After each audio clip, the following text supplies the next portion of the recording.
Hey there, fellow fans of the DC Universe. If you've ever wondered about the deities that the people of Krypton have worshipped over their millennia-long history, you're in for a treat. Today we're diving deep into the fascinating world of Kryptonian gods. You see, Kryptonians have quite an extensive pantheon going on. Known as the Rao Orthodox Pantheon, it's packed with 14 major deities, a whopping 211 demigods, and a jaw-dropping 1,402 titans. However, this is not all. A few other ancient gods who were once important but were then pretty much wiped off by a catastrophic flood still have their legacy alive and breathing in folk stories and legends. Their tales were immortalized through manuscripts and art. Prepare yourself for an exploration into the lives of these divine beings. Discover their unique powers, examine how they intricately wove Kryptonian culture's rich tapestry, and how they continue to influence it. Prepare for an exhilarating voyage into a realm where gods, myths, and legends transcend earthly boundaries. Let's set out on an otherworldly adventure through Krypton's intricate history. Before we go into our explanation, we have a very small request. If you like our content, please support us by subscribing to our channel. This is a small click for you, but for us, it means a lot. Thank you. Let's begin. Who wants to live forever? Rao. Alright folks, let's talk about the big boss of Kryptonian gods, Rao. This guy's not just the god of Krypton, he's the ultimate deity of the whole universe. Everything as we know it. That's some serious divine superpower. Now, here's where it gets a bit fuzzy. Rao's not just the god, but also the name of Krypton's red sun. Weird, right? Whether the sun is the god himself, or it's just some sort of divine representation, nobody's quite sure. But what we do know is that the worship of Rao was the only religious pantheon on Krypton. They had churches dedicated to him, and people could even become priests of Rao, which was kind of a big deal. According to Kryptonian myths, Rao was also the original creator of everything in the entirety of the universe. He came from the cosmic void, got lonely, and decided to bring order to the chaos by creating the whole universe. And when he cooked up Krypton, he gave all its folks superpowers. Not a bad gift, right? Rao even made other Kryptonian gods from his own essence, and they called him Father Rao. But here's the kicker. Some hints suggest that Rao might have had a hand in Krypton's destruction while giving Kal-El, aka Superman, the golden ticket to survival. That's a divine plot twist right there.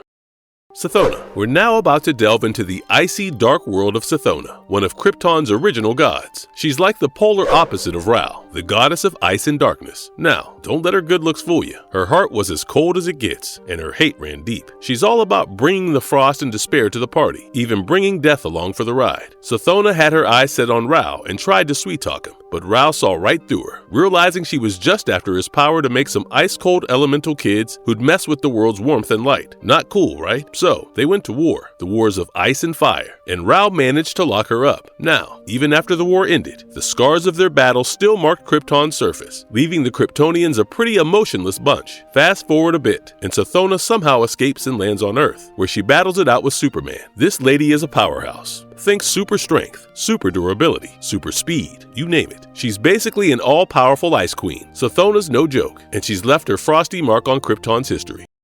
Nightwing. We're now diving into a love story for the ages. Meet Nightwing, a dragon-like god who is all about hunting down the sneaky evils that tried to hide from the big shot, Rao, his creator and father. Nightwing eventually showed up on his planet as a Kryptonian named Lorzod. Now, here's the thing. Nightwing was a bit of a shadowy figure who couldn't hang out with the other Kryptonian gods, so he was kind of lonely. But then he met Flamebird, and bam, sparks flew, and they fell head over heels for each other. Talk about an instant connection. But here's where it gets tricky. Nightwing got himself locked up in a spire made of Kryptonian sunstone crystals, tucked away in the Phantom Zone. Bummer, right? But the cool part is that Nightwing and Flamebird got reborn in each cycle, and it's their job to find each other all over again. Love's brought some cosmic challenges, but they're up for the task.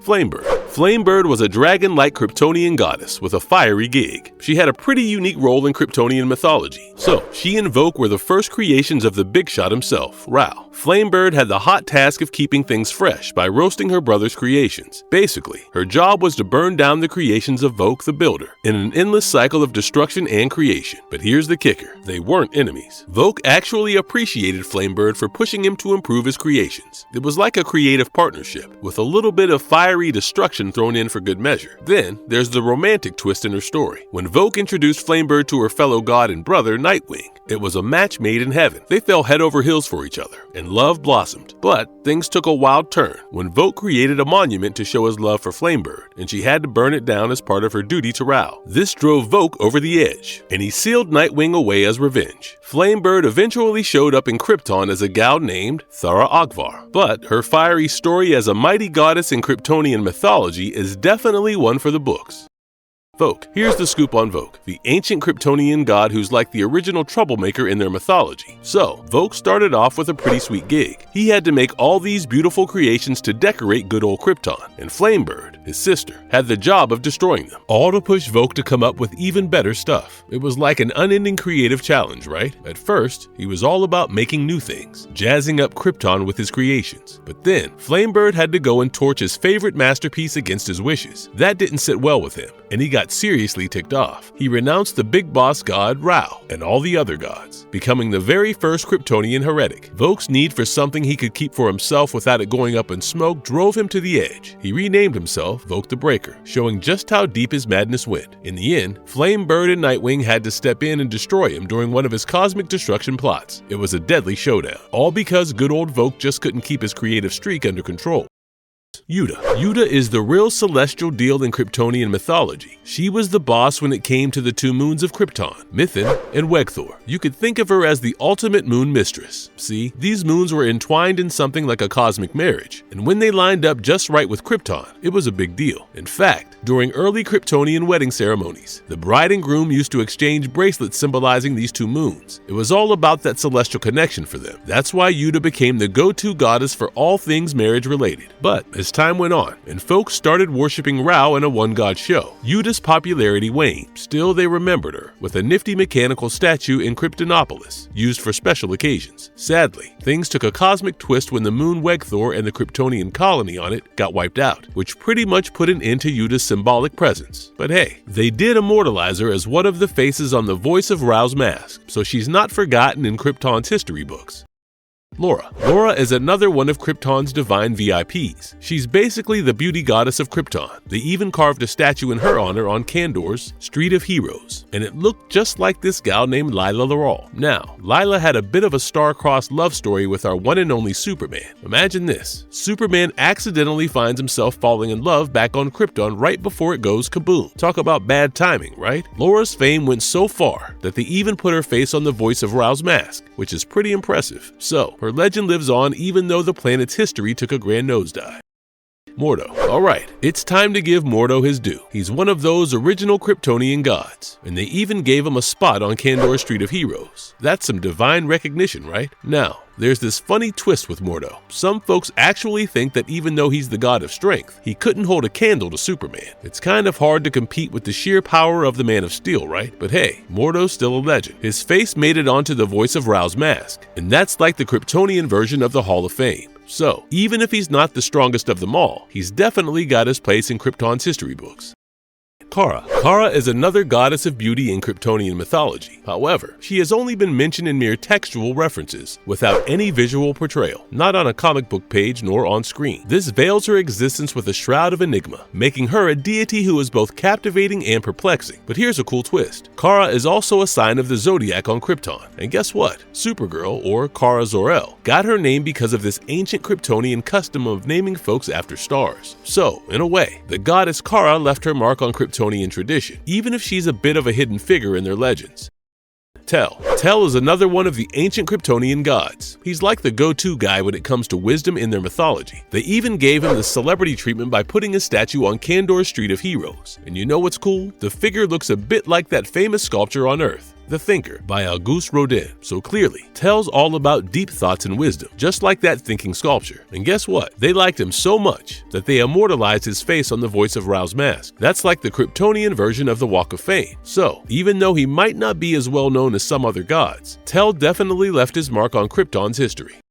husband, Troleus. Let's now move on to Troleus, another one of the Kryptonian gods. So, he's kind of a big deal because they named an element after him, Trollium. That has to count as some divine street cred, right? Now, we're not 100% sure, but it seems like people used to pray to him when they were kicking off something important, maybe for a little extra luck or something, who knows? It's like saying a little prayer for some good luck and assistance before getting things rolling. So, even though we're not entirely sure how it all worked, Troleus was definitely a name that carried some weight in Krypton's history. And hey, when you've got an element named after you, you know you're a legend. Aether. Aether is the big shot in the Phantom Zone. This god is like the boss of the zone, and it's said he's the only one who's truly from there. Everything in that space is pretty much under his control. So, here's the deal. When you're in the Phantom Zone, you're in Aether's world. It's like he's the zone himself, and if you wander in there uninvited, things get pretty wild. You basically merge with Aether, and whatever spiritual force you had before, well, that's transformed and mixed with him forever. It's like the ultimate deadly cosmic encounter. Aether is in charge there, and if you cross into his territory, you're in some very deep trouble. So, you'd better think twice before messing with the Oversoul.